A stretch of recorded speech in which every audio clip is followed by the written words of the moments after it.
예, 기후변화 시네톡은 2018년부터 지금까지 3년째 기후위기를 영화로 알리고자 매월 셋째 주 목요일마다 여러분들을 찾아뵙고 있습니다. 그래서 지금은 현재 푸르나시아와 프란치스코의 JCIC가 협력해서 예, 그걸 중심으로 구성된 시네톡 팀이 있고요. 예, 그 팀에서 예, 그 영화를 준비해 나오고 있습니다. 예, 먼저 예, 오늘 귀한 초대 손님, 이 화면에 보이시는 귀한 초대 손님을 제가 소개해드리기 살짝 이전에 예, 먼저 이번 이 시네톡 얘기를 먼저 드릴게요. 예, 올 3월 영화는 플라스틱의 모든 것이었는데요. 왜 기후변화 시네톡에서 플라스틱이냐라고 하면 이미 영화를 보셨으면 아셨겠지만 플라스틱 산업은 우리 사회 모든 산업이 그렇듯이 탄소 발생과 또 기후변화와 밀접하게 연결되는 측면이 있는데요. 예, 그래서 기후변화에 대응한다면은 사실 우리 사회 전반이, 그래서 우리 사회의 각 부분이 변해야 되는 측면이 있죠. 그 중에는, 그 중에서 이번에는 플라스틱 이슈를 꺼내본 겁니다. 그래서 플라스틱은 현대 산업의 대표적인 재료면서 우리가 매일매일 원하든 원하지 않든 쓰고 버리고 예, 하고 있는 재료인데요. 그래서 요즘에 특히 코로나 때문에 많이 일회용 쓰레기들이 늘어나면서 많이들 문제의식을 느끼고 있는 이슈이기도 할 거예요. 영화를 보시면은 좀 아셨겠지만은 예, 새롭게 많이 아신 것도 좀 느끼신 것도 있을 걸로 압니다. 사실 이 자리에 그 상영 일정이 축소돼서 영화를 못 보신 분들도 좀 오신 걸로 아는데 예, 그래서 아주 간략히만 설명드리면은 일단 플라스틱은 석유로 만들고 예, 화석 연료로 만들고 그래서 사실 그 플라스틱이 처음 생겨나고 이 생산이 크게 늘어나게 된 배경에는 기업들의 판매 전략이 있었다. 그리고 그 전략이 이 최근 10년, 15년에는 개도국들까지로 퍼져가서 예전에는 물건을 아끼고 존중했던 그 마음을 가지고 있던 사람들이 이제는 쓰고 버리는 생활에 그 플라스틱이 이제 없으면 살지 못할 것 같다고 예, 생각하게 됐다는 얘기가 나옵니다. 그래서 기업이 책임지도록 예, 법안과 정책이 바뀌어야 된다는 것을 강조를 하고 있는데요. 이 영화는 사실 미국 배경이었기 때문에 그렇다면 한국에서의 상황은 어떤지 알아보고 우리 자리에서 할 수 있는 것들은 어떤 일이 있겠는지를 알아보고자 예, 오늘 이 자리를 마련했고 오늘 정말 특별한 손님 예, 지금까지 기다리셨던 예, 우리 국내 쓰레기 전문가 최고 전문가로 알려져 계신 그 홍수열 자원순환 사회경제연구소 소장님을 모셨습니다. 예, 그 지금 화면을 끄신 분들도 많지만은 예, 박수로 좀 예, 안 들리는 박수나마 박수로 좀 환영해 주시기 바랍니다. 예, 소장님 인사 부탁드리겠습니다. 네, 만나서 반갑습니다. 자원순환사회경제연구소 홍수열 소장입니다.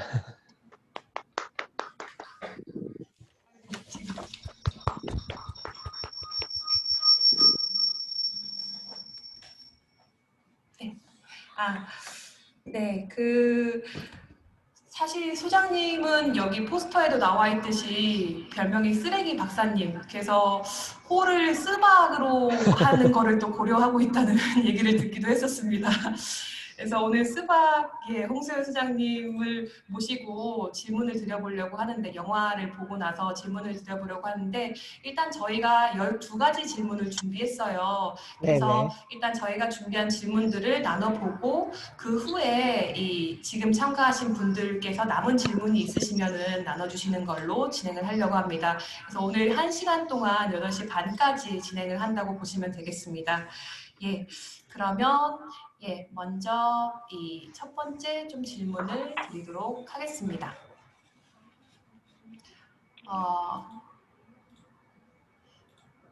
예, 첫 번째 질문은 예, 영화에서 그 미국이나 뭐 서구의 쓰레기가 예전에는 절반이 중국으로 갔다, 플라스틱 쓰레기가 절반이 중국으로 갔다는 얘기가 나와요.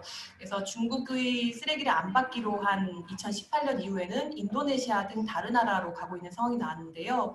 그렇다면 한국의 쓰레기는 어떤지, 한국도 쓰레기를 예전에 중국으로 보냈는지, 또 지금은 어떤지에 대해서 예, 여쭤보고 싶습니다.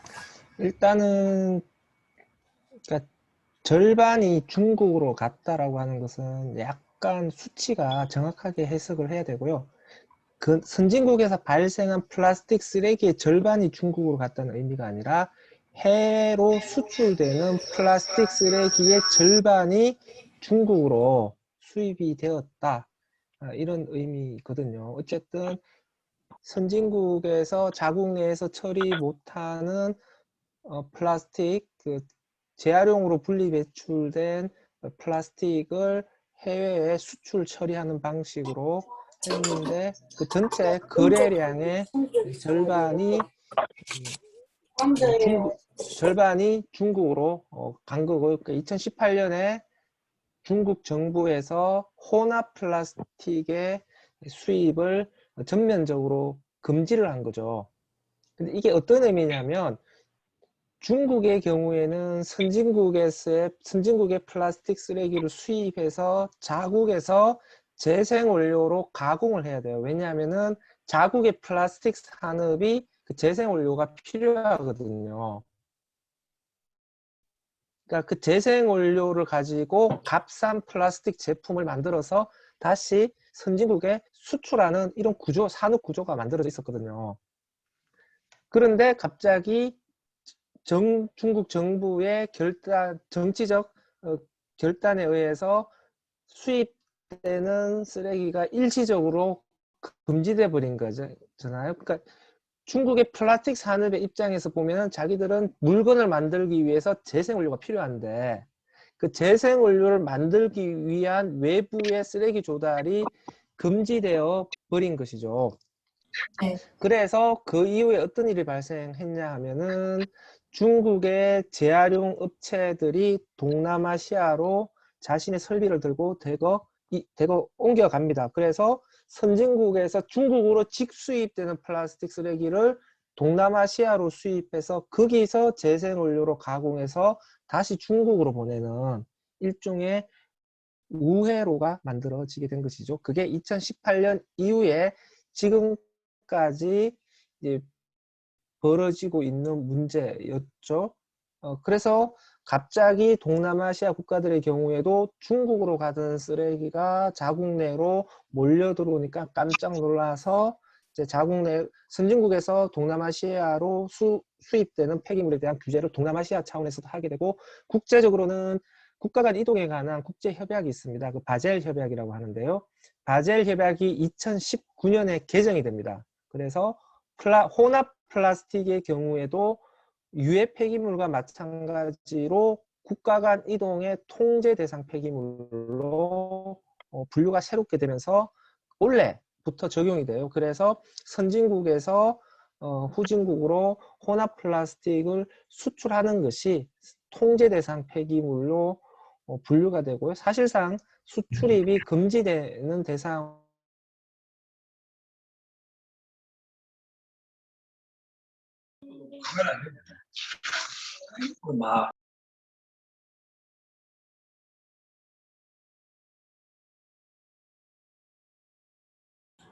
수장님 죄송합니다. 지금 음소거가 돼서요.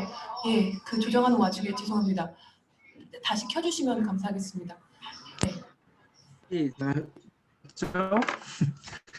그러니까 우리나라의 경우에는 그 미국이나 유럽 국가들과는 다르게 자국 내 재활용 인프라가 상대적으로 좀 더 잘 갖춰져 있었기 때문에 그 나라들처럼 국내에 발생된 폐플라스틱을 중국으로 보내어서 재활용을 의존하는 시스템은 아니었어요. 근데 다만 그 재활용 경계선상에 있는 플라스틱 쓰레기, 사실은 쓰레기죠. 그러니까 선별이 더 필요한 플라스틱 쓰레기의 경우에는 사실은 국내에서는 재활용이 아니라 소각을 해야 되는 거거든요. 그런데 그런 경계선상에 있는 그 혼합 플라스틱을 중국으로 보내어서 처리를 하는 것이 있었는데 그 부분이 2018년 쓰레기 수출 금지받았고요. 그런 쓰레기들이 어디로 갔냐면은 이제 동남아시아로 수출되기 시작했고 그게 터져버린 게 필리핀의 불법 쓰레기 수출 사태였는데요.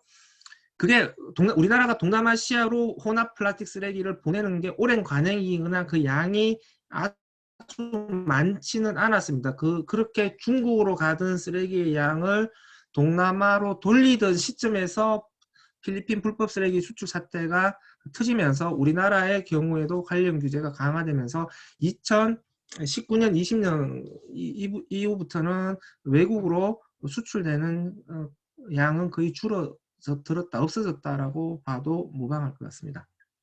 오히려 어떤 문제가 발생했냐면 우리나라도 동남아시아처럼 비슷한 사태가 발생한 거죠. 중국으로 가던 쓰레기들이 동남아로 갔다 그랬잖아요.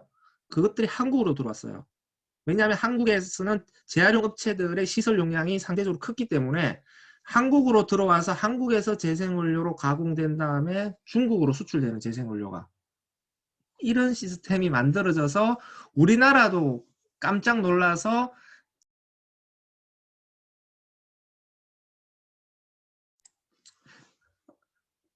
자꾸 속을 시키시면 작년에 네. 작년에 우리나라도 법률을 개정해서 우리나라도 선진국으로부터 플라스틱이 수입되는 것을 금지할 수 있는 규정을 강화했어요. 네, 뭐 중국이 수입을 금지하면서 뭐 태국이나 베트남, 인도네시아 이쪽에서도 네, 이쪽에서도 금지를 속속 발표했다는 걸 봤는데 그게 태국, 뭐 베트남, 인도네시아만이 아니라 우리나라에도 해당이 되는 얘기가 됐군요. 그러면은 사실 우리나라에 그러니까 더 국가별 규제가 네, 아니 네, 말씀해 주세요. 국가별 그 금지 규제가 있었고 그다음에 바젤 협약이라고 하는 국제 협약을 통한 또 통제 규제 강화 조치가 있었고요. 투 트랙으로 진행이 된 거였죠. 네, 알겠습니다. 그러면은 한국으로서는 지금 한국의 쓰레기도 있고 그 외국에서 지금 재활용된 쓰레기를 또 수입하는 부분도 있고 그럼 쓰레기가 계속 많아지고 있긴 한 거네요. 이 재활용이 되든 되지 않든. 쓰레기 수입 문제가 2019년 2020년 상반기 정도가 좀 피크에 달했던 것 같고요. 미국이나 일본의 플라스틱이 한국으로 수입되는 양이 증가하면서 이 우리나라 국내 언론에서도 이 문제가 지적되면서 환경부가 선진국의 쓰레기 수입 금지 조치를 취하면서 2020년 하반기부터는 수입량도 크게 줄어들었다고 보시면 될 것 같아요. 네, 감사합니다. 예, 그러면은 두 번째 질문으로 넘어가 보면 예, 영화에서는 아마 이게 전 세계 플라스틱 쓰레기 수치인가 모르겠어요. 그래서 그 플라스틱의 40%, 플라스틱 쓰레기의 40%가 환경에 버려지고 산이나 강이나 그리고 32%가 매립, 14%가 소각, 14%가 재활용되는데 이 중 재활용되는 중에는 2%만이 물질 재활용으로 된다고 예, 하는 얘기가 나오는데 그렇다면 한국의 플라스틱 재활용률은 어떤지 예, 여쭤보고 싶습니다. 수치가 조금 혼란스러운 부분이 있네요.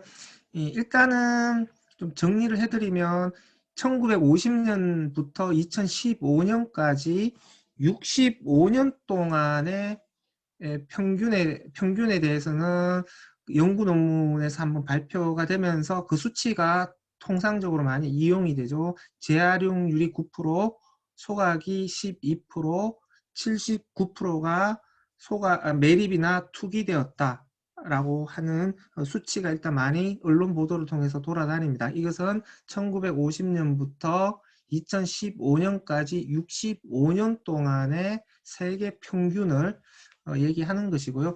지금 14%가 소각이 되고 있고 14%가 재활용이 된다라고 하는 거는 아마 2016년 정도를 기준으로 했을 때 전 세계 평균을 의미하는 것인데요. 2%가 물질 재활용된다라고 하는 것은 수치가 너무 낮아요. 그러니까 아마 10, 제가 알기로는 한 16%이 정도, 14%, 16% 정도가 보통 분리 배출되는 양으로 보고요. 재활용 업체로 실제적으로 들어가는 양은 한 12% 정도, 그러니까 물질 재활용률은 12% 정도 보시면 될 것 같습니다. 한국의 플라스틱 재활용률은 그럼 얼마냐? 아무도 몰라요. 이거는 정확한 플라스틱만의 정확한 통계가 현재 집계가 되고 있지 않습니다. 단지 현재 정부의 폐기물 통계 자료를 가지고 재가공을 통해서 추정은 할 수 있는데요. 일단 한국 그린피스가 한국의 통계 자료를 가지고 가공해서 분석해서 발표한 수치는 한국의 플라스틱의 물질 재활용률은 23% 정도다라고 발표를 했고요. 제 생각에는 너무 낮게 그린피스는 또 너무 낮게 잡은 것 같아요. 그리고 이게 네. 생활 쓰레기뿐만 아니라 산업 폐기물과 건설 폐기물까지 다 포괄한 양이기 때문에 실제 우리가 가정에서 배출되는 플라스틱 쓰레기의 물질 재활용률은 몇 프로가 될 것인가 라고 하는 것들은 또 다른 문제인데요. 제가 볼 때는 좀 30% 내외 정도로 보는 것이 조금 더 합리적이지 않을까 개인 생각을. 독일의 경우에는 일단 가서 분리 배출되는 양을 기준으로 봤을 때 38.8%, 그러니까 39% 정도가 분리 배출되어서 재활용이 된다라고 얘기를 합니다. 그러니까 실제 그러니까 독일 정도가 아주 잘하고 있다라고 봤을 때 플라스틱 관리를 잘하고 있는 국가도 물질 재활용률이 어쨌든 40% 넘어가지 못한다라고 하는 거죠. 아, 네. 여기서 물질 재활용이 뭔지 좀 궁금해하실 분들도 있을 것 같아서요. 한번 설명해 주시면은 간단히. 예. 그러니까 폐기물을 그 원료로 다시 이용하는 것을 물질 재활용이라고 합니다. 그러니까 플라스틱을 녹여서 다시 그것을 재생 원료를 만들어서 다시 플라스틱 제품으로 만드는 것을 물질 재활용이라고 얘기를 하고요. 플라스틱을 태워서 거기서 나오는 열을 이용하는 방식을 에너지 회수라고 얘기를 합니다. 우리나라 같은 경우에는 폐기물 관리법상 이 물질 재활용과 에너지 회수를 다 그냥 재활용이라고 하는 개념으로 분류를 하고 있어요. 그런데 통상적으로 국제적 기준에 봤을 때는 재활용, 리사이클링 이런 용어를 쓰면은 그 물질 재활용을 의미합니다. 그 폐기물을 원료로 다시 활용하는 것을 의미하고요.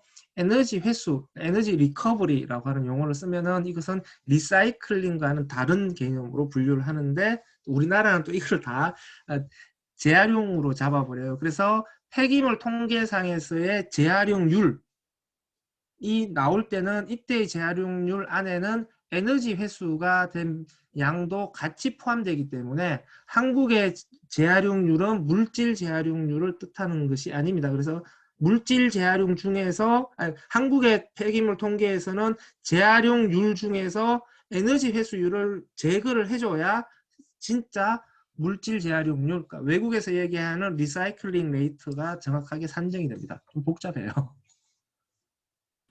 아, 네.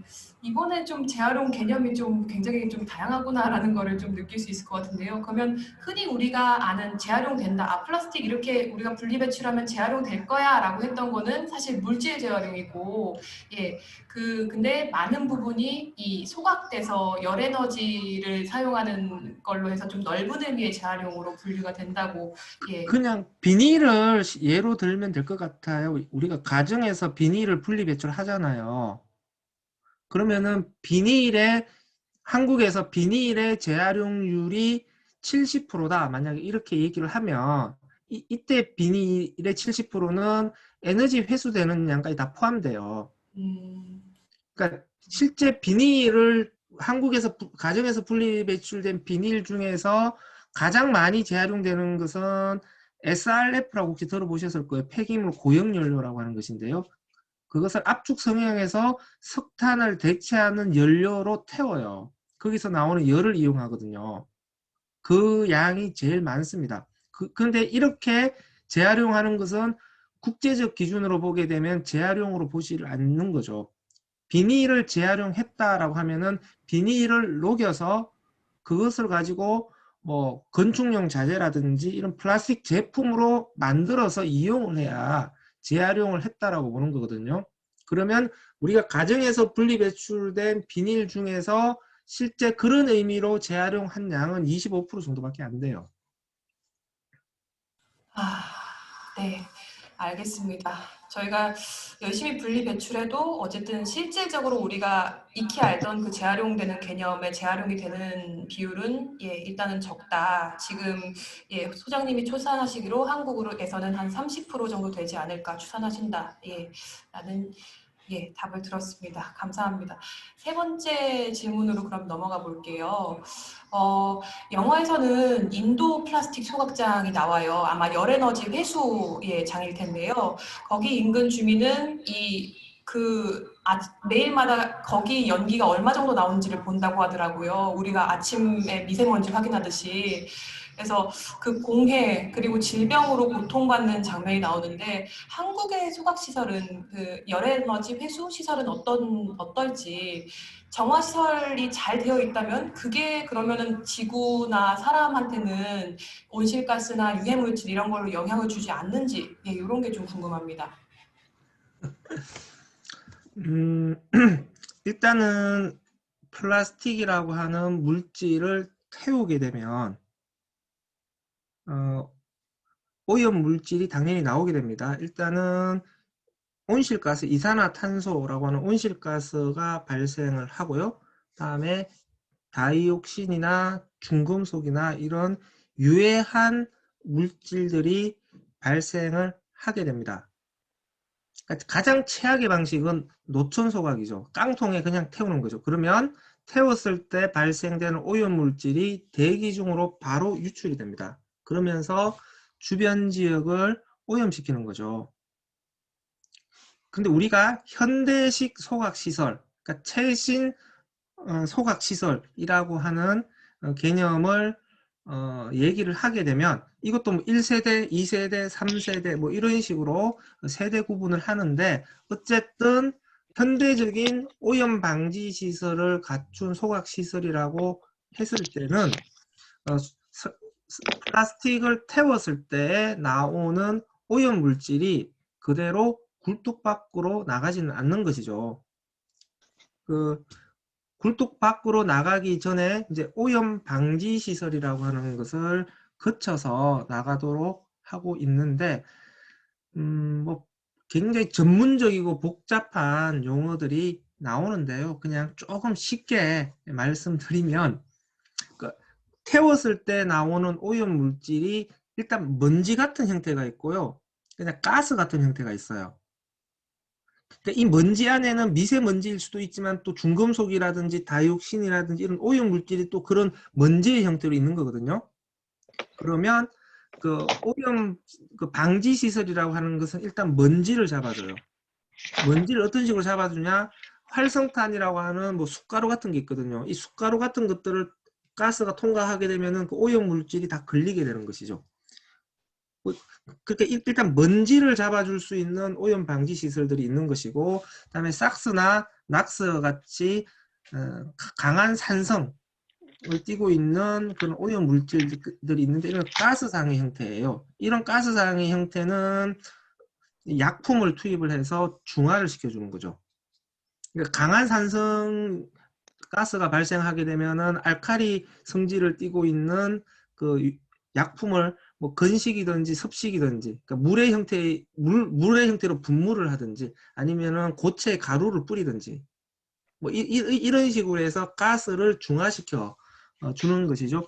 그런 식으로 해서 굉장히 처음에 소각로 안에서 쓰레기가 탔을 때 오염물질이 굉장히 많이 나오게 되면 이것이 방지시설을 거치면서 단계적으로 오염물질의 농도가 낮아지게 되면서 최종적으로 굴뚝 밖으로 배출될 때는 굉장히 낮은 농도로 배출이 됩니다. 그런데 실제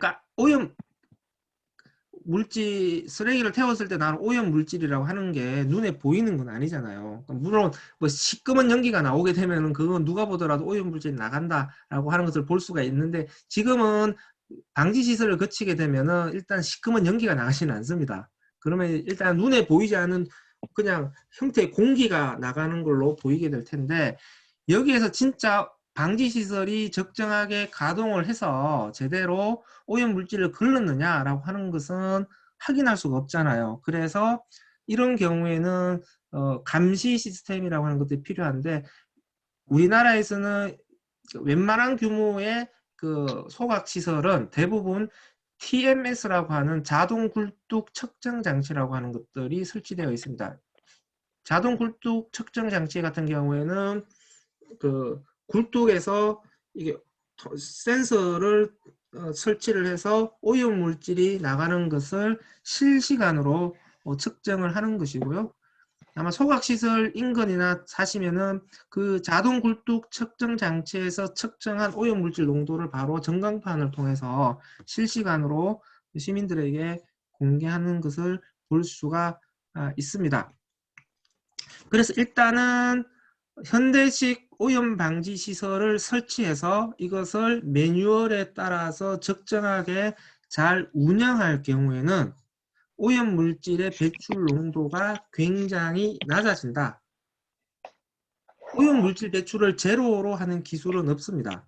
그냥 오염 물질 배출의 농도가 낮아지게 되는 것이고요. 문제는 이렇게 낮아진 오염 배출의 농도가 주변 지역 주민들에게 건강상과 생활상에 어느 정도 영향을 미칠 것이냐, 이것을 보는 것이죠. 그래서 굴뚝에서 배출되는 오염 물질과 관련된 배출 허용 기준이 있을 거고, 이렇게 배출된 것이 주변 지역의 대기질이라든지 토양질이라든지 수질에 미치는 기준들이 있을 거잖아요. 그때 또 환경 기준이라고 하는 것이 설정이 되어 있어서 배출 허용 기준도 충족을 해야 되고, 이렇게 배출된 것이 주변 지역의 뭐 환경 기준들을 초과하게 또 만들면 안 되는 것이죠. 이런 식으로 이제 오염 물질에 대해서는 관리를 하고 있고요.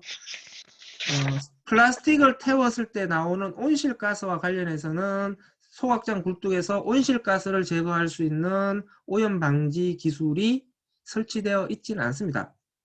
기술적으로 불가능하지는 않은데, 굴뚝 밖으로 나가는 이산화탄소까지 포집하는 것은 무시무시한 에너지와 비용이 들어갑니다. 그래서 현재로서는 이산화탄소 자체를 인간에게 직접적으로 유해한 가스로 보지는 않으니까 지구한테 나쁜 영향을 미치는 온실가스로 보지, 삭스나 낙스 같은 것과 같은 인간에게 직접적인 건강상의 타격을 주는 유해가스로 보지는 않으니까 그냥 온실가스는 그냥 내보내요.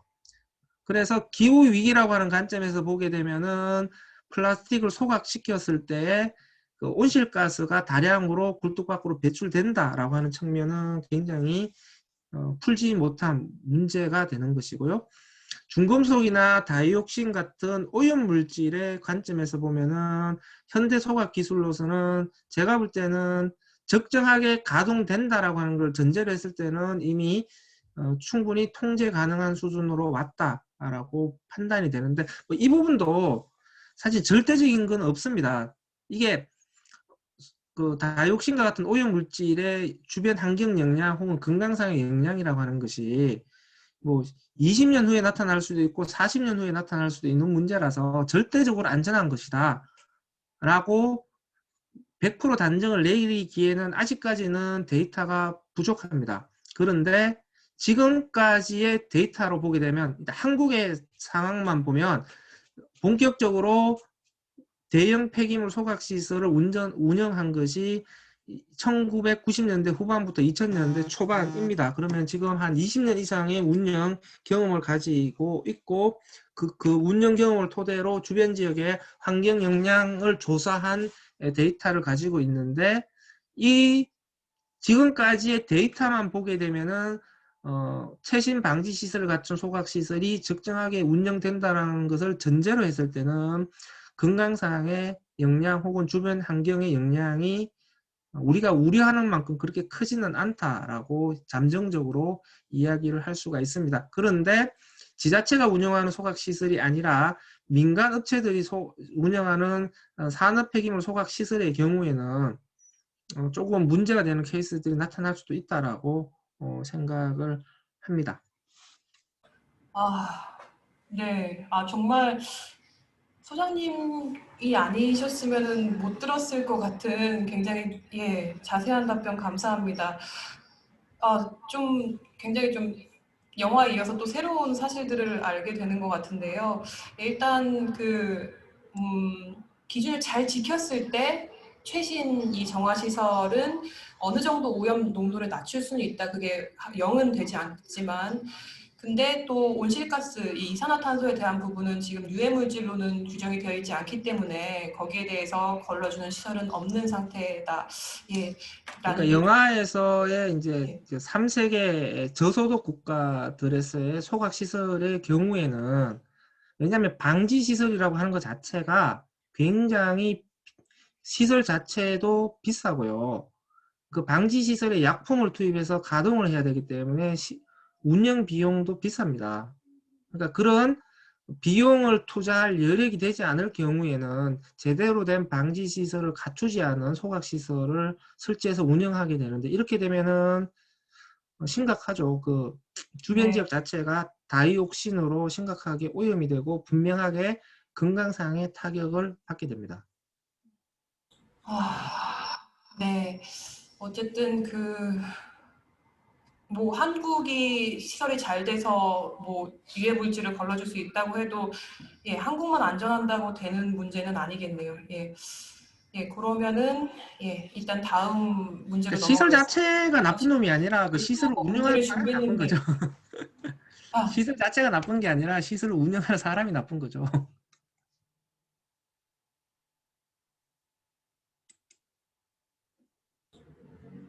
일단 다음 문제로 넘어가서 시간이 지금 벌써 8시가 됐는데 한 문제 한 문제마다 들을 얘기가 너무 많은 것 같아요. 일단 진행을 해보도록 하겠습니다. 영어에서는 플라스틱 생산이 시작되고 급증한 것의 뿌리는 사실 기업들의 플라스틱 제품 판매 전략에 있었다고 합니다. 이게 한국에도 해당하는 이야기인지 사실 한국의 맥락은 미국의 경우에는 원유 기업이 있지만은 한국의 경우는 원유를 수입하고 좀 이래서 좀 이게 한국에도 해당되는 얘기일지 소장님의 말씀을 들어보고 싶습니다. 마찬가지예요. 어쨌든 기업들의 판촉 마케팅 전략들이 깊숙이 개입하고 있다라고 봐야 되고요. 영화에서 스토리가 어느 정도까지 얘기됐는지 모르겠지만 미국 같은 경우에도 본격적으로 플라스틱 제품이 사용되기 시작한 것은 1950년대부터고요. 플라스틱 일회용품이 나오기 시작한 것도 1950년대부터입니다. 그런데 1950년대에 미국에서 에피소드가 굉장히 많이 발생해요. 1955년에 미국 라이프지 표지 사진을 보게 되면은 하늘에서 플라스틱 일회용품이 피처럼 쏟아지는 것을 온 가족이 환호하는 사진들이 있고요. 그때 라이프지 기사에 보게 되면 이렇게 얘기를 해요. 주부 여러분 드디어 설거지 노동에서 해방되었습니다. 그러니까 그릇을 일회용품을 쓰고 그냥 쓰레기로 버리면 됩니다. 설거지할 필요 없습니다. 이런 식으로 홍보하게 되는데요. 근데 그 이면에 어떤 스토리가 있었냐면 사람들이 플라스틱 일회용품을 기업들이 출시를 했는데 사람들이 한 번 쓰고 안 버리는 거예요. 인류 역사상 물건을 한 번 쓰고 버리는 것을 경험해 본 적이 없습니다. 물건을 한 번 쓰고 버리는 것은 특권층, 아주 최상류의 부자들의 돈지랄 아니면은 그런 일이 발생할 수가 없었던 것이죠. 그러니까 자꾸 씻어서 재사용을 하는 거예요. 그래서 플라스틱 기업들이 굉장히 당황하게 됩니다. 그래서 유명한 문구가 여기서 나오게 돼요. 미국의 플라스틱 업체들이 모여서 세미나를 해요. 그래서 세미나에서 발표된 주제가 이겁니다. 플라스틱의 미래는 쓰레기통에 있다. 네, 영화, 사람들이 네. 사람들이 재사용이라고 하는 것을 다 지워라. 일회용에 집중해라. 이렇게 얘기를 해요. 그러니까 라이프지의 그 사진이라고 하는 것은 기업의 플라스틱 업체들이 사람들의 소비 습관 관념들을 일회용에 맞추도록 전환시키기 위해서 얼마만큼 마케팅을 펼쳤냐라고 하는 것을 보여주는 시작이에요. 그게 이제 60년, 70년이 지난 것이고요. 지금도 여전히 일회용품은 위생적이다, 편리하다라고 하는 것이 머리에 박혀 있습니다. 예. 플라스틱 일회용품이 진짜 위생적일 거냐? 누가 확인해 봤어요? 누가 확인해 봤어요, 진짜. 설거지를 잘한 그릇하고 세척을 잘한 그릇하고 포장지에서 갓 뜯은 플라스틱 일회용기하고 세균수 검사해 보면 플라스틱 일회용기에 세균수 수가 20배 높게 나와요. 플라스틱 일회용품이 진짜 위생적이려면 그 식당 업체들, 식당 주인들이 그 플라스틱 일회용기를 한번 세척한 다음에 음식을 담아야 돼요. 그렇게 안 담잖아요. 그렇게 하지 않으면 오히려 일회용품이 위생적이다라고 하는 잘못된 인식에 따른 그 편견에 따라서 더 위생이 나빠질 수도 있다라고 하는 것이죠. 그래서 저는 이렇게 얘기해요. 진짜 위생은 설거지 잘하는 것에 있다. 그러니까 이런 식으로 자꾸 뭔가 우리가 기업들로부터 세뇌당하는 부분들도 있다. 그리고 기업들이 항상 마케팅을 하잖아요. 이게 얼마나 좋은 것인지에 대해서 플라스틱으로 만들고 나서. 근데 다행히 이제 그렇게 70년을 살아온 거고 요즘 미세 플라스틱 문제 팡팡 터지니까 이제 플라스틱 이미지가 너무 나빠졌죠. 그래서 요즘은 기업들도 굉장히 고민을 하고 있습니다. 왜냐? 더 이상 이게 플라스틱이 좋다라고 얘기해봤자 욕만 먹겠구나. 그래서 자기들이 이걸 어떻게 탈출할까 지금 엑시트를 고민하고 있는 걸 보입니다. 저는. 다행이네요. 다양한 고민이네요. 아, 네. 그러면 어, 조금 연결될 것 같은데, 예, 우리의 미래, 예, 위생의 미래는 좀 설거지에 있다라는 얘기와도 좀 연결될 것 같은데, 예, 영화에서 이런 얘기가 나오거든요. 플라스틱은 살아가는 데 있어서 필수품이 아닌데, 사람들은 플라스틱 없는 삶을 이제는 상상하지 못하는 것 같다. 그래서 플라스틱 없는 삶, 이 먼저는 이 플라스틱 생산의 45%를 차지한다는 플라스틱 포장재에 좀 초점을 맞출 수도 있을 것 같은데, 이 플라스틱 없는 삶이 이미 실현되고 있는 사례들이 좀 있을까요? 이게 인식의 균형은 잡을 필요가 있다라고 생각을 합니다. 왜냐하면 플라스틱이라고 하는 물질 자체를 악마시할 필요는 없다는 부분도 있어요. 그 플라스틱이 분명히 인류에게 준 혜택도 있습니다. 아, 그렇죠. 그러니까 플라스틱의 장점을 얘기할 때 흔히들 물질 소비의 민주화라고 하는 것을 얘기를 합니다. 플라스틱이라고 하는 물질은 제품 생산의 원료의 관점에서 보면 굉장히 효율적인 물질이에요. 왜냐하면 농축되어 있는 것이기 때문에 굉장히 많은 양을 저렴하게 만들 수가 있습니다. 그러니까 천년 자원, 천년 물질에 의존하는 소비로 갔을 때 모든 사람들이 그 물질 소비를 균등하고 평등하게 누릴 수가 없게 되는 것이죠. 일단은 제품의 가격이 크게 높아지게 되고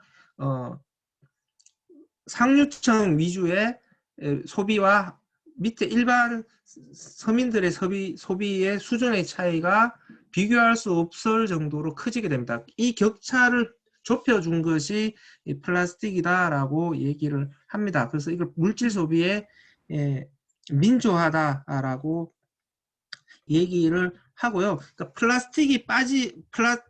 플라스틱이 빠져나가고 이 플라스틱이 지금 하고 있는 것을 천연 소재로 특히 식물, 바이오매스로 대체한다라고 했을 때에 오히려 생태계의 파괴는 더 심각해질 수도 있습니다. 그래서 급격한 대체보다는 서서히 조금 더 줄여나가는 전략들이 필요할 수도 있다고 생각하고요. 물론 불필요한 것들은 줄여야 되는 것이 포장재 같은 것들을 말씀하셨는데 사실은 왜 사과 하나를 비닐봉투로 싸서 판매해야 되냐는 거죠. 맞습니다. 이게 점점 더 불필요한 포장이 많아지고 있죠. 다음에 불필요한 일회용품이 증가하고 있습니다. 지금 배달 문화가 이렇게 급속도로 팽창할 것이다라고 어떻게 예상을 했겠습니까? 그런데 지금 배달 문화의 증가로 인해서 배달 용기로 사용되는 일회용품 소비는 급격하게 폭증을 하고 있는 것이죠. 그래서 줄일 수 있는 부분들, 불필요하게 늘어나고 있는 것들, 그러니까 우리가 조금만 불편함을 감수하면 줄일 수 있는 부분들은 플라스틱을 줄일 수 있는 전략으로 가야 된다라고 좀 보는데요. 플라스틱 자체를 인간의 생활, 소비 문명에서 다 빼버리자라고 하는 것은 저는 당분간은 실현하기 어렵다라고 보이고요. 오히려 그렇게 갔을 때 생태계에 가는 부담이 더 커질 수도 있다라고 합니다. 그래서 우리가 탈플라스틱이라고 얘기를 하잖아요. 탈플라스틱이라고 얘기했을 때 이 탈플라스틱은 플라스틱 프리를 얘기하는 거 아닙니다. 포스트 플라스틱이에요. 플라스틱을 넘어서자라고 하는 건데 이건 뭐냐면 현재의 플라스틱 생산과 소비로 인해서 발생하는 문제를 극복하자는 의미거든요. 그러니까 플라스틱을 사용하되 우리가 사용하는 이 플라스틱으로 인한 온실가스의 배출 문제, 바다로 투기되면서 발생되는 미세 플라스틱의 문제, 이런 문제들을 우리가 어떻게 통제할 수 있을 것이냐. 네. 이 방법들을 찾아가자라고 하는 것이 탈플라스틱이다라고 보고요. 그래서 이거는 저는 물질 소비의 근대화라고 하는 이름을 붙입니다. 즉 우리 소비가 이성을 가지고 좀 더 합리화되어야 된다. 그러니까 플라스틱의 소비가 그동안에 우리의 플라스틱 소비는 물질 소비의 민주화라는 것으로 미화되긴 했지만 사실은 플라스틱을 남용한 거다라고 하는 것이고요. 이 플라스틱의 남용이 적절한 수준의 소비로 통제될 수 있어야 된다. 이것이 물질 소비의 근대화라고 하는 것이죠. 그래서 물질 소비의 민주화를 넘어서 물질 소비의 근대화로 우리가 어떻게 나아갈 거냐라고 하는 것이 저는 탈플라스틱의 과제다라고 생각을 해요. 네. 좀 무겁죠? 죄송합니다. 네. 플라스틱을 넘어선다는 거, 탈플라스틱을 프리 플라스틱이라기보다는 포스트 플라스틱으로 해석을 해야 된다는 그 말씀에 동의가 됩니다. 그러면 이 포스트 플라스틱의 그림을 그려봤을 때 그 그림은 좀 어떤 모습일지에 대해서 그럼 포스트 플라스틱의 사회는 어떤 것일지, 자원순환 사회경제연구소 그 소장님 연구소 이름이 그거잖아요. 그래서 자원순환 사회랑 어떤 사회일지 살짝만 좀 그 그림을 공유해 주실 수 있을까요? 그냥 우리 상식에 맞는 사회인 것이죠. 그러니까 일단은 기본적으로 플라스틱을 줄일 수 있는 것은 줄여야 됩니다. 그러니까 일회용 사회가 다회용 사회로 전환이 되어야 되는 것이죠. 그러니까 불필요한 일회용 포장재는 다 벗겨야죠. 그래서 알맹이만 소비할 수 있는 알맹이 사회로 가야 된다. 서울 같은 경우에도 알맹이 도시가 되어야 된다. 그러면은 이런 포장재 없는 가게들, 제로 웨이스트 샵들이 많아져야죠. 얼마만큼 많아져야 되냐? 일단 기본적으로 제가 생각하는 것은 한 동네에 하나씩은 있어야 됩니다. 그럼 서울에 몇 개가 필요할까요? 500개가 필요해요. 알맹 상점 같은 게 서울에 500개는 깔려야 뭔가의 실질적인 변화는 도모할 수 있다라고 생각을 합니다. 그리고 왜 일회용기를 써야 되냐라고 하는 것이죠.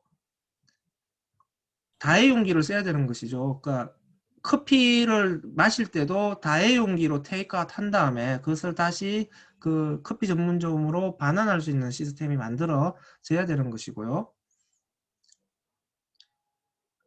배달 용기 같은 경우에도 다회용기로 배달할 수 있는 시스템이 만들어져야 되는 것이고요. 오늘 든 생각은 내가 페북에 올렸던 거는 반찬 가게 같은 경우에도 요새 반찬 가게가 많아지는데 다 일회용기에 담아서 반찬을 팔고 있는데요. 마트 같은 곳에서는 다회용기에 보증금 붙여서 반찬 팔고요. 소비자들이 다회용기를 마트로 가져오게 해야죠. 그러니까 이런 식으로 다회용 사회로 전환이 되어야 됩니다. 지금 자꾸 플라스틱 얘기와 관련해서 자꾸 친환경 플라스틱 뭐 이런 걸 얘기해요. 생분해성 플라스틱을 얘기하기도 하고 네. 혹은 플라스틱을 전환한 뭐 종이로 만든 거나 나무로 만든 거나 이런 얘기를 하거나 아니면은 재활용이 잘 되는 플라스틱 있다 이런 얘기를 하는데 이 얘기들은 자꾸 본질을 흐리는 얘기들이에요. 기업들이 특히 이런 얘기를 많이 합니다. 그러니까 어떻게든 일회용 플라스틱은 써야 되겠다는 거예요. 일회용은 쓸 테니 이렇게 사용된 일회용이 재활용이 잘 되거나 뭐 생분해가 잘 되면 문제 없지 않냐. 자꾸 이런 식으로 문제의 본질을 흐리려고 하는데 우리 소비자들은 여기에 현혹되면 안 됩니다. 재활용이 아무리 잘 되더라도 안 쓰는 것만 못해요. 그 재활용이라고 하는 것 자체가 이미 오염 물질을 배출합니다. 그러니까 재활용은 차선에 불과해요. 그래서 줄일 수 있는 이 전 사회적인 소비 인프라를 어떻게 구축할 것인가라고 하는 것들을 고민을 해야 되고요. 그 다음이 그러면 재활용을 어떻게 잘 할 거냐. 재활용이 현재로서는 안 되는 플라스틱은 어떤 식으로 좀 더 소각이나 매립을 했을 때 조금 더 환경적인 충격을 줄일 수 있는 재질로 어떻게 전환할 거냐 이런 식으로 단계적으로 우리가 고민을 해야 되는 것이지 이 고민의 우선순위를 뒤바꾸는 이런 짓을 하면 결코 안 된다라고 생각합니다. 뭐 복잡하시면 저 연구소 블로그 같은 데 들어오시면 제가 좀 이런 거 정리해 놓은 글들이 있어요. 아, 이따가 그 블로그 주소 소개해 드리려고 합니다. 네.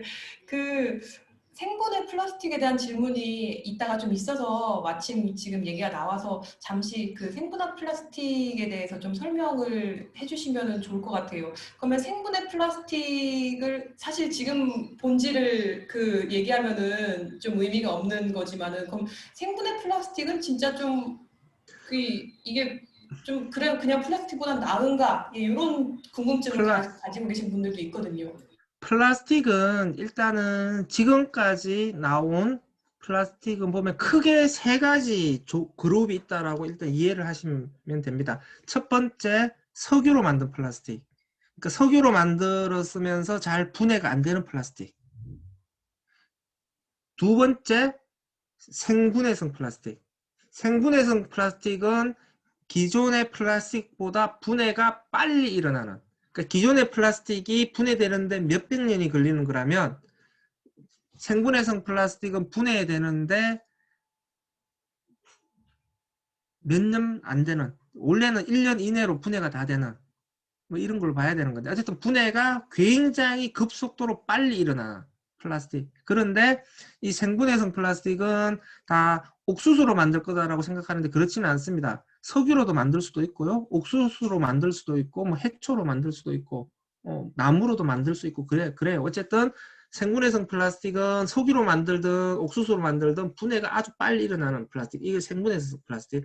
다음에 바이오매스 플라스틱이라고 해서 식물 플라스틱이라고 합니다. 이거는 그냥 원료가 석유가 아니라 식물이에요.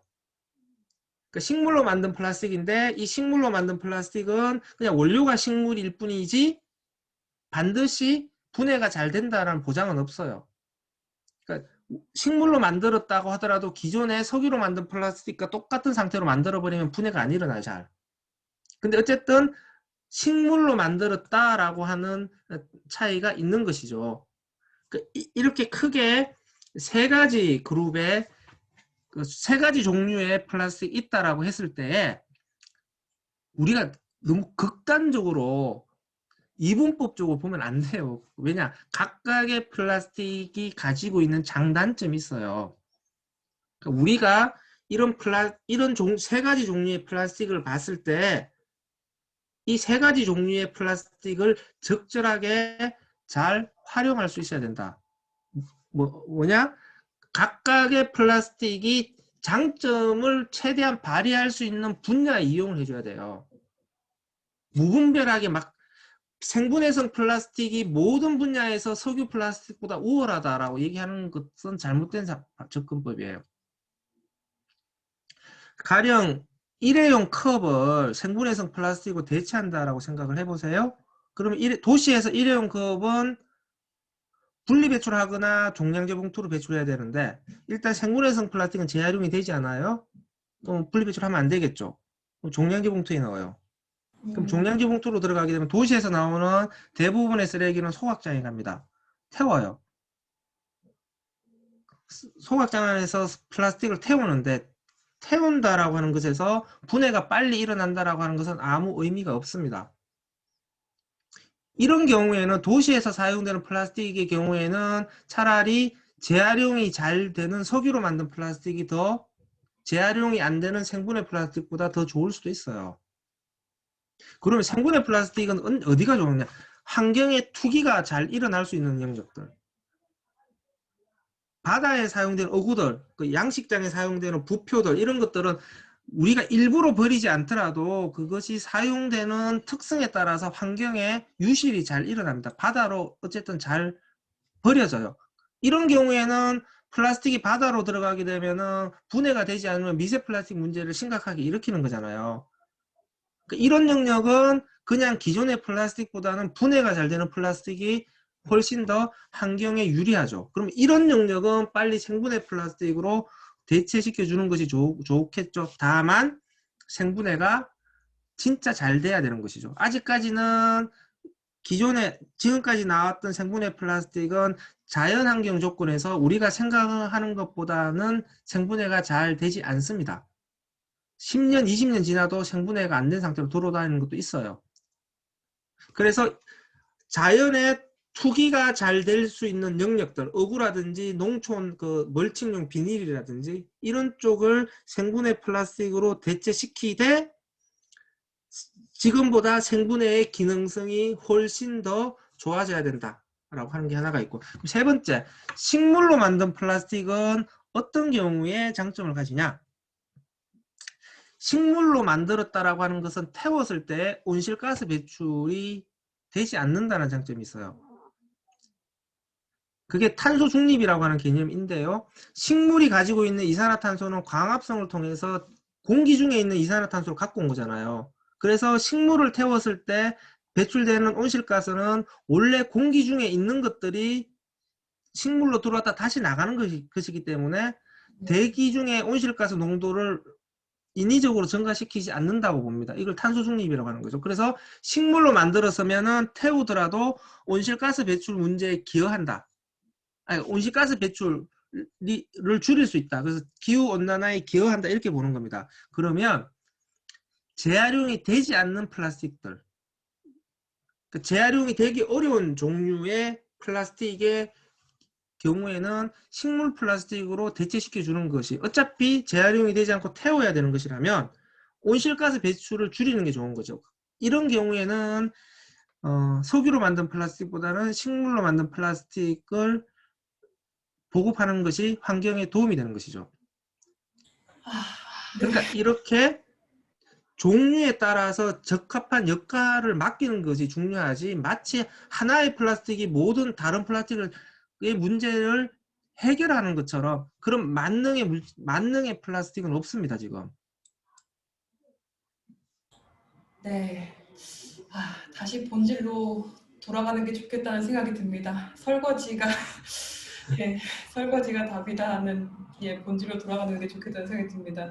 이게 뭐 사실 뭐 생분해다 뭐 식물성이다 사실 그 플라스틱 쓰면은 그거 구분하면서 쓰지는 않거든요. 근데 뭐 식물성이 나오니까 그럼 플라스틱이 좀 더 괜찮아졌나 보다 그러고 약간 죄책감이 덜어지는 정도지.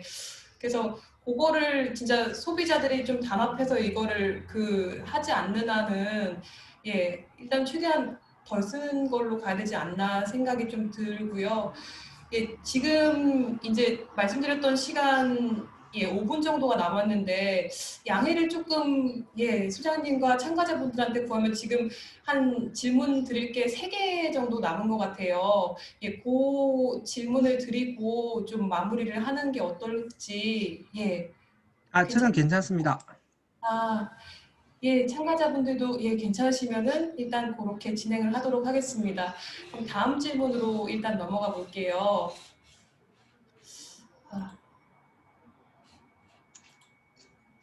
제가 말이 많아서 자꾸 시간이 너무 는 예, 오버되고 아까 있어요. 좀 답이 된 것 같아서 아이고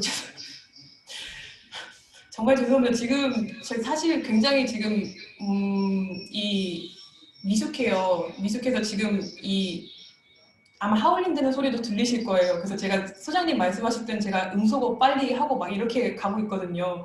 예, 일단은 그 예, 사울링이 최대한 없도록 지금 노력해 보겠습니다.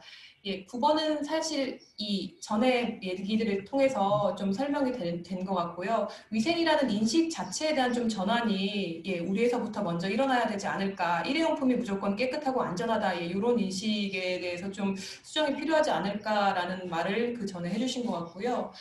어, 이 부분에 대해서 거를 좀 한마디 여쭤보고 더 하면 싶습니다. 이 영화에서는 미국 얘기거든요. 기업이 책임지도록 화석연료 보조금 얘기 나오고 생산자 책임제를 실현하기 위해서 예 싸워야 된다 뭐 이런 얘기가 나옵니다. 그렇다면 한국에서는 화석연료 보조금은 없을 것 같은데 예 누구를 상대로 어떤 변화를 요구해야 된다고 먼저는 보시는지 예.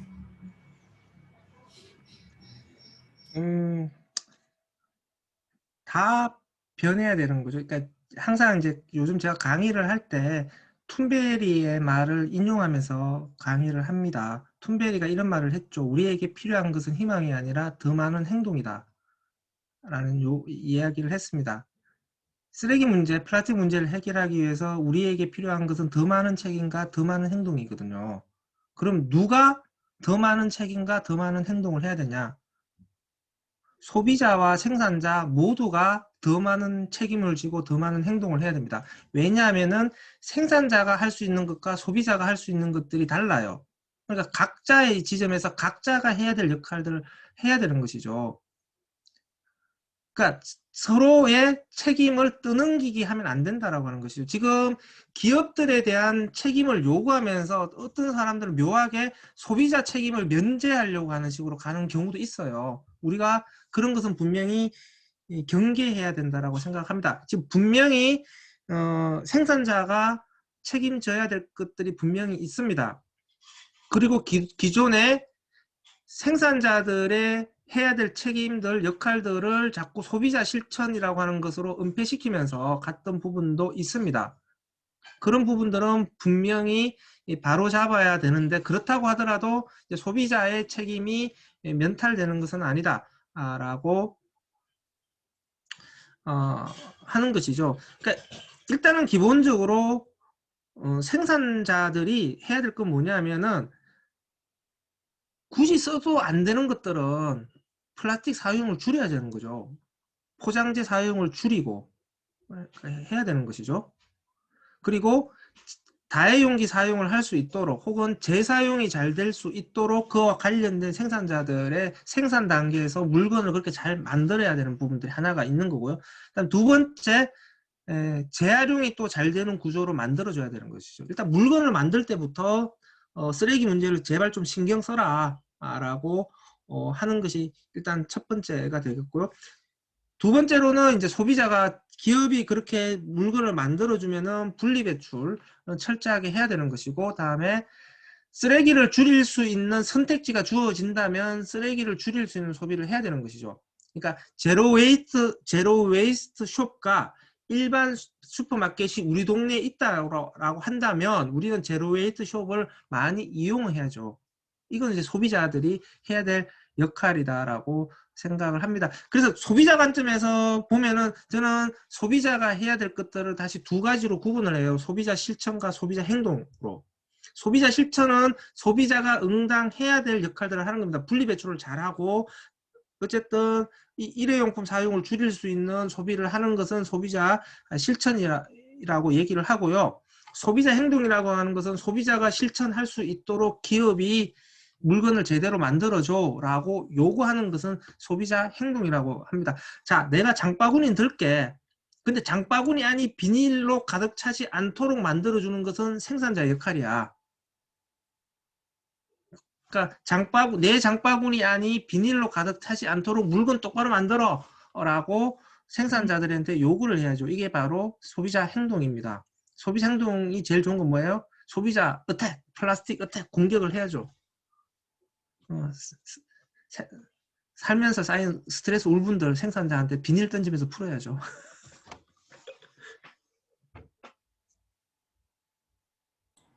아, 예, 그럼 플라스틱 어택이라든지 거기에서 그럼 생산자 책임 제도에 대한 얘기도 생산자 책임 제한용 제도는 현재 다양한 형태로 규제로서 이미 작동하고 있습니다. 그 우리나라는 전 세계에 좋다는 제도는 다 들어와 있어요. 근데 문제는 이거는 현재의 규제만 가지고는 앞으로의 환경 문제, 플라스틱 문제를 해결하기에는 턱없이 부족하다라고 하는 것이고요. 규제라고 하는 방식으로 이 모든 것을 풀 수는 없어요. 그래서 저는 그냥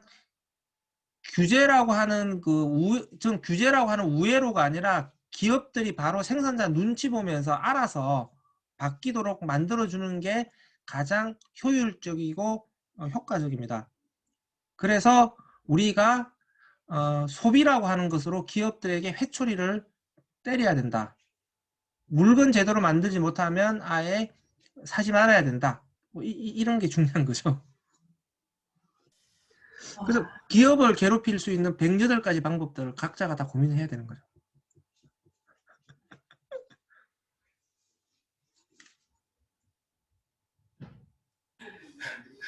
네,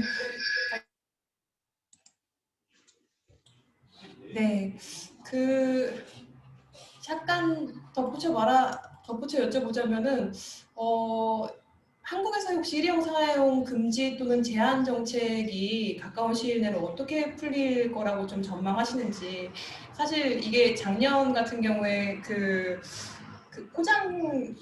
이 재포장을 마트에서 재포장이 아니지 저기 묶음 포장을 금지하는 법안이 나왔다가 어떻게 뉴스가 이렇게 생산되는 와중에 소비자들도 묶음 포장이 왜 안 되냐, 왜 할인을 해줘야 되는데 왜 안 되냐 그러면서 좀 법안이 지금 좀 미뤄졌다는 얘기를 선생님 블로그에서 보기도 했었거든요.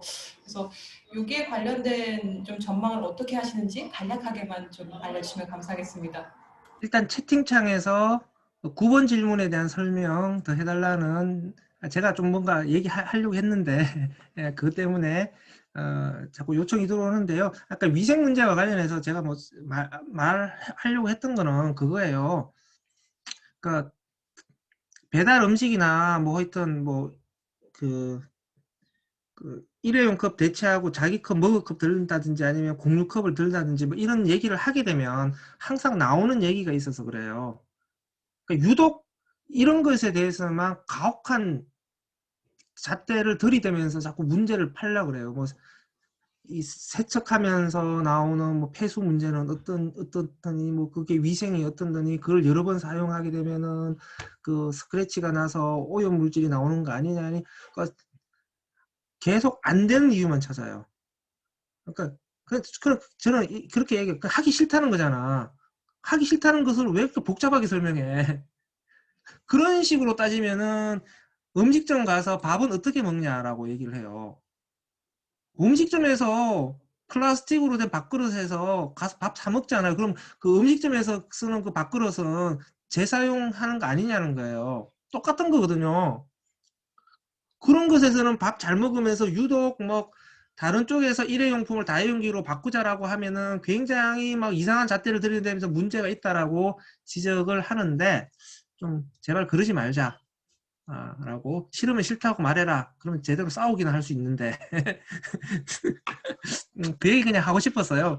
요새 하도 그것 때문에 쌓인 게 많아서. 그리고 중요한 거는 이런 다회용기 사업을 하시는 분들도 그 프레임에 말려 들어가요, 자꾸. 그래서 제발 좀 정신 차려라. 당신들까지 그러면 안 된다. 라고 얘기를 합니다. 자, 11번 질문에 대해서, 한국의 일회용품 사용 규제라고 하는 게 약한 규제는 아니에요. 전 세계하고 비교를 해보면 자꾸 전 세계 아주 강한 규제, 극단적인 규제 이런 거하고 비교하면서 막 자꾸 어, 편집해서 한국의 규제를 자꾸 비교를 하는데 한국의 규제가 약한 규제는 아니다. 하지만 우리가 생각하는 문제를 해결할 수 있는 규제도 아니다라고 하는 것이고요.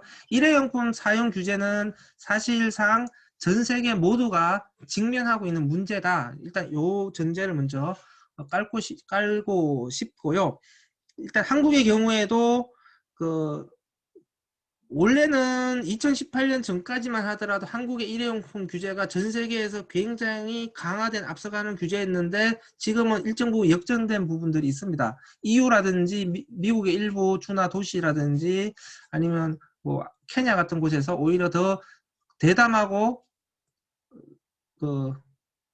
대담한 이런 일회용 규제 조치들을 도입하면서 오히려 일정 부분 역전된 부분이 있는데 환경부도 다시 이런 부분들은 국내에 규제를 강화하려는 움직임은 분명히 있습니다. 일회용 비닐봉투가 지금은 50평 미만의 소규모 매장은 사용이 허용되고 있는데 아마 편의점까지 일회용 비닐봉투 사용을 금지시키겠다고 환경부가 이미 발표를 했습니다. 그래서 일회용 비닐봉투의 전면 금지 정책이 한국이 도입될 것 앞으로. 다음에 일회용 빨대나 일회용 스틱, 커피 젓는 거 이런 것까지도 커피 전문점에서는 사용이 금지되는 것으로 갈 것이다 라고 하는 것인데요. 우리가 사용하는 일회용 포장재까지 포함하게 되면 이렇게 금지되는 것은 세 발의 피입니다. 이런 걸 가지고 문제가 해결되지 않죠. 그리고 오히려 우리나라는 일회용 배달 용기라고 하는 더 큰 파도가 몰려들고 있어서 이건 또 어떻게 막을 거냐라고 하는 것이라서 외국에서 지금 도입하고 있는 그 규제 정도를 따라하는 것만으로는 문제가 결코 해결되지 않는다. 오히려 우리가 더 대담하고 선제적인 규제 조치를 도입해야 된다고 생각을 하고요. 전 세계에서 우리나라만 도입하고 있는 게 있어요. 그게 일회용 컵 보증금 제도예요. 내년 6월부터 도입을 하려고 하는데 이건 전 세계에서 우리나라가 최초입니다. 그래서 저는 이런 제도가 도입되면은 이것들을 기반으로 해서 보증금 제도가 더 획기적으로 강화되었으면 좋겠습니다. 그래서 지금 우리가 사용되고 있는 일회 용기들을 다회 용기로 다 바꾸고 다회 용기를 보증금을 붙여서 다 소비를 하고 돌려주는 우리 소비 전역에 이런 것들이 깔리는 것으로 전환되는 것이 바람직하다라고 생각을 합니다. 그래서 좀 더 우리가 크게 보면서 좀 더 담대하고 획기적인 조치가 이루어질 수 있도록 할 필요가 있습니다. 와, 네.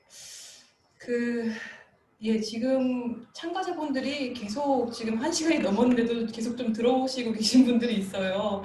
예, 일단 지금 98분 정도의 참가자가 함께 해주고 계신데, 예, 이제 그렇다면 예, 마지막 질문으로 넘어가서 좀 짧은 질문인데요. 예, 한국에서 그렇다면 아까 말씀해 주셨잖아요. 그 기업들이 규제가 아니라 소비자의 눈치를 보면서 행동할 수 있게 해야 된다. 그렇다면 소비자가 좀 소비도 그렇지만 행동으로 드러나는 부분이 예, 말씀하신 대로 있어야 될 텐데 우리나라에서 플라스틱 관련 변화를 위해 행동하는 사례가 있는지 그리고 제가 이 자리에서 이 행동을 시작한다면은 어떻게 시작할 수 있을지 좀 조언을 해주실 수 있을까요? 아니, 우유팩에 붙어있는 빨대 모아서 택배로 고이 보내드렸더니 빨대 없애겠다고 우유 회사에서 화답을 주셨죠.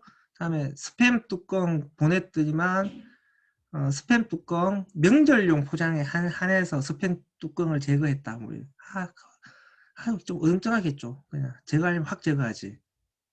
뭐 그런 것들이 그러니까 소비자들이 문제 제기를 하면은 지금 시점에서는 기업들은 긴장할 수밖에 없다라고 하는 것이고 그동안에 우리가 사실은 소비자들이 플라스틱과 관련된 디테일에 신경을 못 썼기 때문에 어쩌면 잘 몰랐기 때문에 그냥 넘어간 부분들이 있는데 이런 것들을 하나하나 잡아가는 게 중요하다고 생각합니다. 최근에는 시민단체들이 해서 화장품 어택을 하면서 화장품 용기의 문제를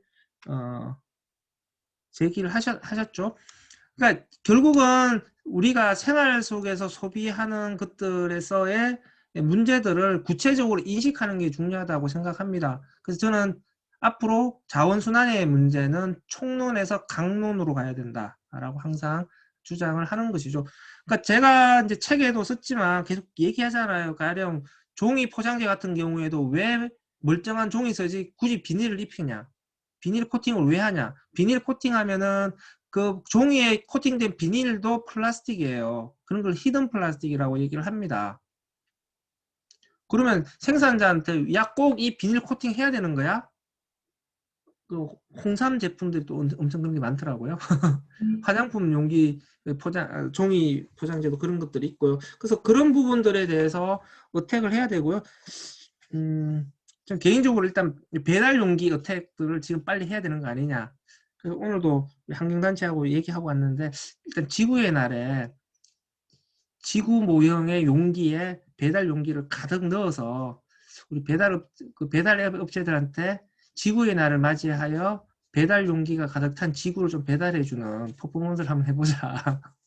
이렇게 얘기를 했죠. 할 수 있는 것은 많다라고 생각하는데 일단 중요한 것은 두 가지가 필요합니다. 소비자들이 행동하기 위해서 첫 번째 구체적인 문제를 인식해야 돼요. 구체적인 문제를 인식하려면은 결국은 우리 소비에 대해서 굉장히 관찰력이 좀 더 예리해져야 되고 좀 더 많은 정보를 통해서 많이 배워야 되는 부분들이 하나가 있고요. 두 번째, 생활 속에서의 쓰레기 연대가 필요합니다. 그러니까 혼자 사면 못해요. 외로운 늑대가 되지 말고 연대를 하자는 거죠. 쓰레기로 연대. 쓰레기가 붙으면 항상 뭐든지 다 안 좋아져요. 어쨌든 쓰레기 같은 연대가 아니고 쓰레기 문제 해결을 하기 위한 연대를 해서 서로 저는 생활 속에서의 커뮤니티들이 많이 만들어지는 것이 좋다라고 생각합니다. 그래서 두세 명도 좋고 10명도 좋고 요즘은 직장인들도 그렇고 그런 그 소규모의 스터디 그룹이라든지 이런 것들이 많아져서 저한테도 가끔씩 모임 같이 하자라고 연락이 오기도 하는데요. 저는 굉장히 바람직한 현상이라고 생각을 합니다.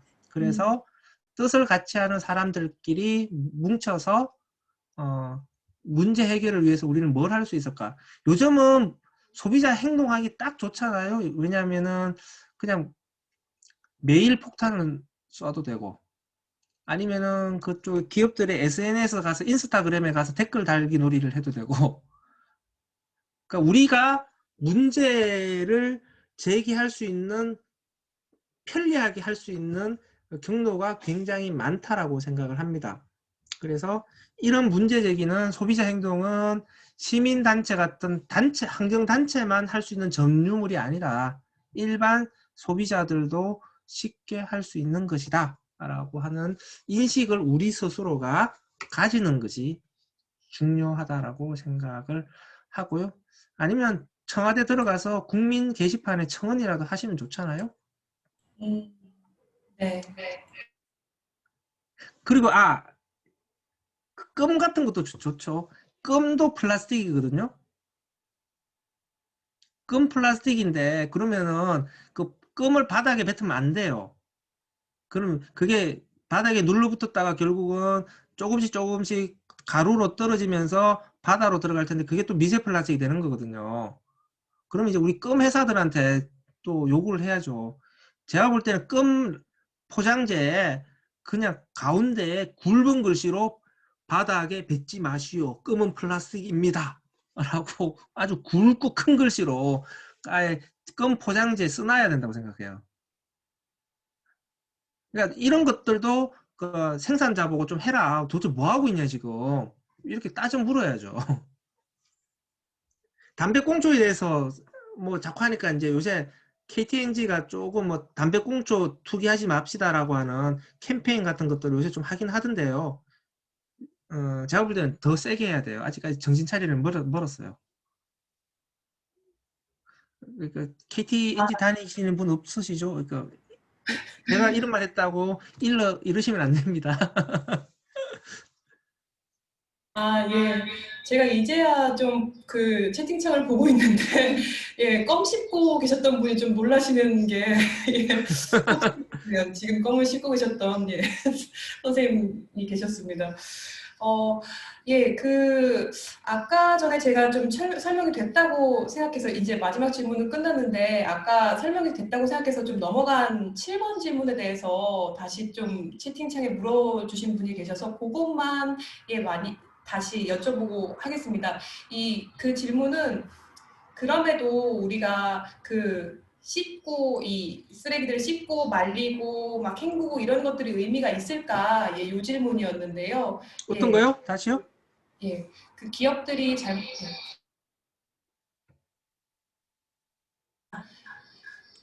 예,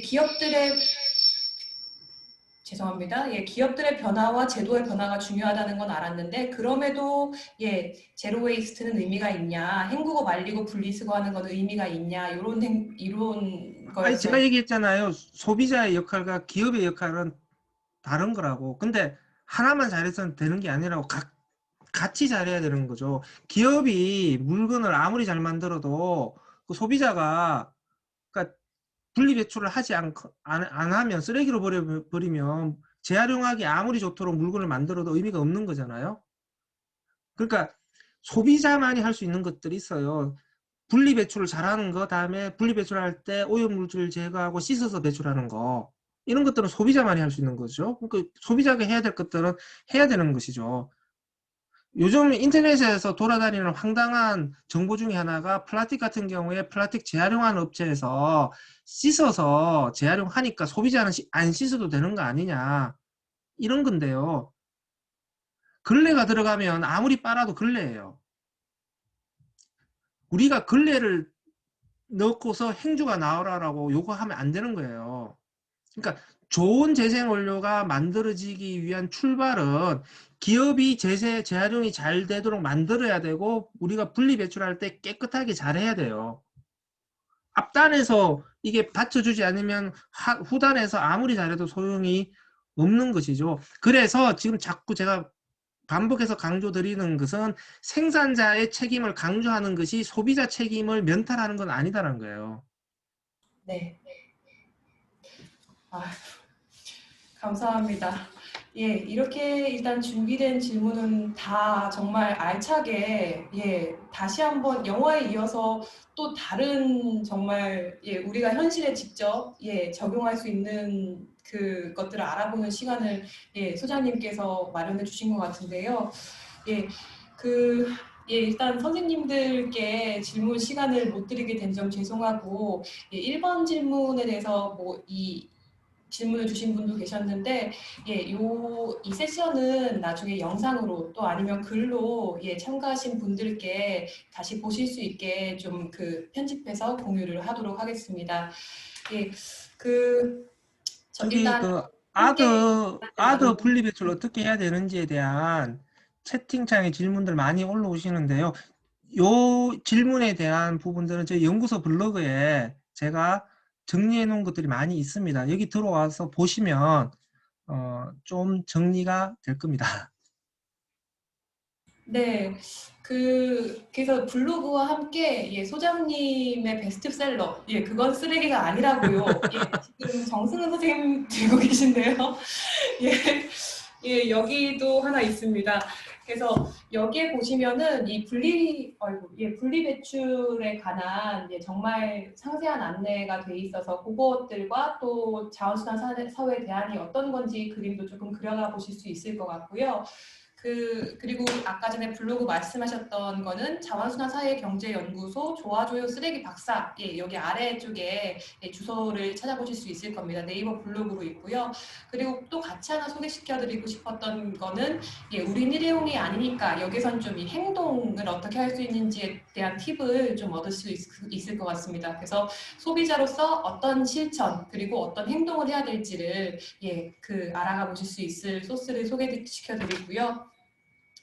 예, 일단 오늘 긴 시간 이렇게 대화를 나눠보는 시간 함께 해주신 여러분들 그리고 홍 소장님께 다시 한번 좀 박수를 좀 보내주셨으면 좋겠습니다. 네, 감사합니다. 시간이 좀 부족해서 아쉽네요. 그죠? 예, 혹시 소장님 마지막으로 하시고 싶은 말씀은 있으시면 음,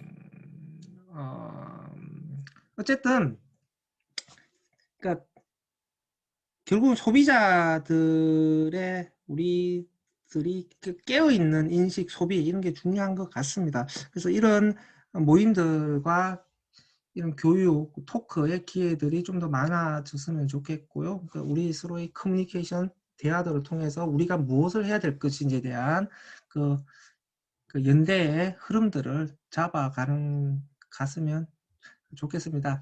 다음에는 우리가 좀 대면으로 이렇게 화기애애하게 대화를 나눌 수 있는 자리를 가져봤으면 좋겠습니다. 이게 비대면이라서 많이 아쉽네요. 그렇네요. 감사합니다. 그 말씀대로 정말 동네에서 친구나 아니면은 지금 플라스틱 없이 잘 사는 사람들이라는 페이스북 페이지라든지 아니면 카페에서 오신 분들도 많을 것 같은데, 그런 온라인 소통창을 일단 통해서라든지 좀 어쨌든 같이 할 수 있는 친구를 찾아보는 게 좋겠다는 생각이 들고 개인적인 실천을 하면서 좀 행동을 계속 모색해 봐야겠다는 생각이 드네요. 일단 요 자리를 이제 좀 정리를 해야 될 것 같은데요. 굉장히 저도 아쉽지만은 정리하기 전에 이 한 말씀을 드리자면 그 후원하느라고 이렇게 돼서 그렇지만 시네톡은 사실 이 그간 영화를 봐주셨던 분들의 성금으로 운영이 되고 있는데요. 만약 이 시네톡의 경험이 좋으셨으면은 이후에도 다른 분들이 시네톡의 경험을 나누실 수 있게 후원을 해주시면은 되게 감사할 것 같습니다. 그래서 그 성금은 시네톡 영화를 구입하고 번역하고 이 관련 프로그램들을 운영하는 데 쓰일 거고요. 그렇다면은 요 정도로 저희 이번 3월 시네톡 특별 세션 홍수연 소장님과 함께한 플라스틱 토크 시간을 마치도록 하겠습니다. 참가해주신 여러분 모두 감사드립니다. 네, 감사합니다.